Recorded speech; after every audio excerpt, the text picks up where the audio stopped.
ဒါငါအသေးလေးတွေ ဟိုဘယ်တိုင်းလဲကောင်မလေးကရုပ်ရှင်လည်းကြည့်ချင်နေလို့ကပ်ပဲခုံပခုံနှစ်ပေါင်းလို့ငါတ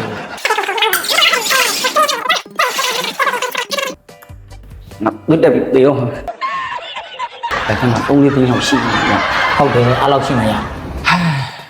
ကျွန်တော်လာစားတော့အဲ့လောက်မရဘူးတော့ကြိုက်ဘယ်လိုလုပ်ရမလဲ မင်းကငါအကြံဉာဏ်တစ်ခုတော့ပေးနိုင်တယ်ဒီမှာ ဘာတွေတော့ ဒီမှာကောင်းမွန်ပဲကိတ်ကအတစ်ထွက်တဲ့ချောကလက်ပဲကိတ် Oh my god တစ်ထုံးမှ1500ဆိုတော့မင်းရဲ့ချစ်ချင်းမြတ်တာကိုပေါ်ညွှန်းတဲ့အထိပ္ပယ်နဲ့တက်ရောက်တာပေါ့ကွာဟုတ်လားဒီမှာလေးခုထည့်ဟုတ်ပြီနော်မလောက်ဘူးကွာ8ခုထည့်မင်း မလောက်ဘူးကွာရှင်းဘူးလက်မ မင်းကစားမယ်ဆို8ခုထည့်ဟုတ်လားပြီးရင်နောက်တစ်ခုကြံသေးတယ်